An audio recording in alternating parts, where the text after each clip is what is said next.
நான் பல மேடைகளை சொல்லியிருக்கேன், பல இடத்துல நான் பேசுறேன், சட்டமன்றத்துல நான் பேசுறேன், மக்கள் மன்றத்தில் நான் பேசுறேன் என்று சொன்னால் எனக்கு அந்த பயிற்சியை வழங்கியவர் யாருன்னு பாத்தீங்கன்னா அண்ணன் சேகர் பாபு அவர்கள் தான்.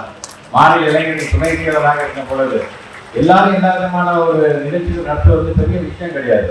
ஆனால் இந்த துணை செயலராக அன்னைக்கு நம்முடைய இளைஞர்களுடைய செயலராக நம்முடைய மாநில தமிழ்நாட்டில் நமக்கு இருந்த பொழுது அவர் கீழ் நாங்கள் துணை செயலராக பணியாற்ற எங்களால் அனைத்து கூட்டம் நடத்துவார். அவரோட மாவட்டத்தில் எப்படின்னா ரெண்டு சாதன வளர்ச்சி கூட்டம் நடத்தப்படும், எல்லாத்துக்கும் தலைப்பு கொடுத்துருவாரு. அந்த தலைப்பை அன்னைக்கு நாங்கள் உட்கார்ந்து படிச்சு அதை தவிர்க்காம அங்கே நாங்கள் பேசினாதான் அவர் எங்களுக்கு மார்க்கே போடுவார். ஆக அப்படி எங்களை ஒவ்வொரு முறையும் இந்த ஒரு வருஷம் அந்த ஒவ்வொரு வருஷம் எங்களை அழைத்து அதை மாதிரி தலைப்புல பேச சொல்லி இன்னைக்கு ஓரளவுக்கு நாங்கள் பேசுவதற்கு காரணம் எங்களுடைய ஆசையாக இருக்கக்கூடிய அந்த சேகர் பாபு தான் என்று நான் பெருமையோடு எல்லாருமே நான் எடுத்து சொல்வேன். இன்றைக்கு இந்த கூட்டம் என்பது மாணவ செல்வங்க நீங்களாம் வந்துருக்கீங்க. உங்களை பொறுத்த வரைக்கும் நம்ம தமிழ்நாட்டு முதலமைச்சர் சொல்றது போல படிப்புல அதிகமாக கவனத்தை செலுத்துங்கள். இந்த வயது என்பது படிப்பு படிப்பு படிப்பு அதெல்லாம் இருக்க வேண்டும் என்று சொல்லக்கூடிய தமிழ்நாட்டுடைய முதலமைச்சருடைய வழிகாட்டுதலின்படி முத்தமிழர் கலைஞருடைய அந்த பிறந்த நாளை கொண்டாட வேண்டும் என்ற ஆசை. ஏன்னா அவர் தான் சொல்வார், நாம் எல்லாம் பெரியாருடைய பிள்ளைகள், பேரிஞர் அண்ணாவுடைய தம்பிகள், நாமெல்லாம் என்றைக்குமே பிரிக்க முடியாத இருவண்ண கொடிகள் என்று சொல்லக்கூடியவர் நம்முடைய முத்தமிழர் கலைஞர். அவருடைய புகழை பாராட்டுகின்ற விதமாக ஏன் முத்தமிழர் கலைஞருடைய புகழை நாம் பாராட்ட வேண்டும்?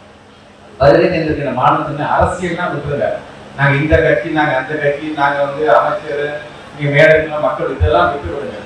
இதையெல்லாம் தாண்டி முத்தமிழர் கலைஞர் அப்படின்னா யார் அப்படிங்கும் போது நீங்க முதல்ல நீங்க கேட்கறது உங்க வீட்டுல இருக்க உங்க தாத்தா பாட்டி கிட்ட, அதுக்கப்புறம் உங்க பெற்றவங்க கேட்கணும். இந்த கலைஞர் கலைஞர் சொல்றாங்க, உதாரணத்துக்கு ஒண்ணு சொல்றாங்க. இன்றைக்கு தமிழ்நாடு முழுவதும் பட்டி தொட்டிகள்லாம் இன்னைக்கு ஒரு மின்சாரம் அந்த வசதி போய் சேருது.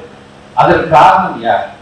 1966ஆம் ஆண்டு வரைக்கும் பாத்தீங்கன்னா நகர பகுதியில நம்ம கரண்ட் இருக்கும் வீட்டுல, அதுலயும் ஒரு சில வீடுக்கு இல்லாமலே இருக்கும். ஆனால் 67க்கு பிறகு நம்முடைய திராவிட முன்னேற்ற கழகம் என்கின்ற அந்த ஆட்சி வந்ததுக்கு பிறகுதான் குடிசைக்கு ஒரு விளக்கு அப்படிங்கிற திட்டத்தின் மூலமாக ஒவ்வொரு கிராமத்திற்கு எப்படியாச்சும் மின்சாரத்தை கொண்டு வர வேண்டும் என்று ஆசைப்பட்டோம்.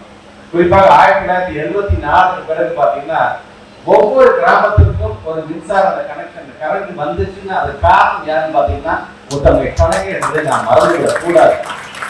66 வரைக்கும் நமக்கு ஒட்டுமொத்த உற்பத்தியே பாத்தீங்கன்னா கிட்டத்தட்ட ஒரு 7000 மில்லியன் யூனிட் தான்.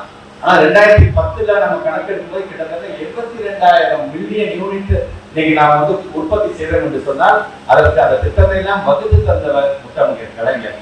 ஆக அந்த வகையில் தான் இன்றைக்கு நம்முடைய மாநில தமிழ்நாடு முதலமைச்சர் திராவிட அரசு சொல்ற பாத்தீங்கன்னா நம்முடைய மாநில தமிழ்நாடு முதலமைச்சராக பொறுப்பேற்ற பொழுது இருந்த மெகாவாட்டோட அளவு பாத்தீங்கன்னா 32,000 மெகாவாட் தான். இந்த 3 வருஷத்துல ஏறத்தாழ 4000 மெகாவாட் அதிகப்படுத்தி இருக்கின்றோம். உற்பத்தியை நாங்கள் அதிகப்படுத்துகிறோம் என்று சொன்னால் இதுதான் நம்முடைய மாநில தமிழ்நாட்டு முதலமைச்சருடைய சாதனை. ஆனா இப்படி ஒவ்வொரு திட்டத்தையா நம்ம கொண்டு வரும்போது நமக்கான ஒரு மிகப்பெரிய சவால் என்ன தெரியுமா? ஒரு ஆட்சி மாற்றம் ஏற்படும் போது அதான் சீர்கட்டுறாங்க, அதான் கஷ்டமா இருக்கின்றது. ஒரு வளர்ச்சிக்காக ஒரு தொலைநோக்கு பார்வைக்காக நாம் கொண்டு வருகின்ற திட்டம் ஒரு ஆட்சி மாற்றம் ஏற்படும் பொழுது அந்த ஆட்சியில வரவங்க அதை உன்னிப்பாக கவனிச்சு இந்த மக்களுக்காக கொண்டு வந்த திட்டம் தானே, இது அடுத்த கட்டத்தை கொண்டு செல்ல வேண்டும் என்று ஆசைப்பட வேண்டும். உண்மையிலே சொல்றேன், பெருமையா கூட நான் சொல்றேன். நான் அந்த அம்மையார் இருந்தபோது கூட உதயநிதி திட்டத்தை நம்ம கையெழுத்து போடல. ஆனா அந்த அம்மையார் மறைந்த பிறகு ஒரு சிலர் முதலமைச்சர் 2 பேர் 3 பேரும் வந்தாங்க பாத்தீங்களா, அந்த உதயநிதி திட்டத்துல கையெழுத்து போட்டதன் காரணமாக ஒட்டுமொத்தமாக இந்த மின்சார வாரியம் என்பதை ஒன்றிய அரசு போய் அடகு வைத்த மாதிரி ஆகிவிட்டது.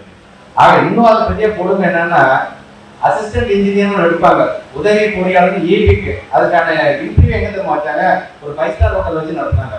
ஆக எந்த அளவுக்கு ஒரு நிர்வாகம் இந்த சீர்கெடுத்துட்டு போயிட்டாங்க பாரு. அவருக்கு சேர்த்ததை சரி செய்ய வேண்டிய ஒரு பணியில் தான் தமிழ்நாட்டுடைய முதலமைச்சர் விண்ணகம் அப்படிங்கிற ஒரு திட்டத்தை கொண்டு வந்திருக்காரு. உங்களுக்கு ஏதாச்சும் பிரச்சனையா கரண்ட் இருக்குமா ஒரு பிரச்சனை என்று சொன்னால் அது நீங்க சொல்லிட்டீங்கன்னா போதும், உங்களோட கிரீவன்ஸ் களையப்படும் என்று சொல்லிக்கலாம். பாதகம் செய்பவரை கண்டால் நாம் பயங்கொள்ளலாகாது பாப்பா, மோதி மிதித்து விடு பாப்பா, அவர் முகத்தில் உமிழ்ந்து விடு பாப்பா.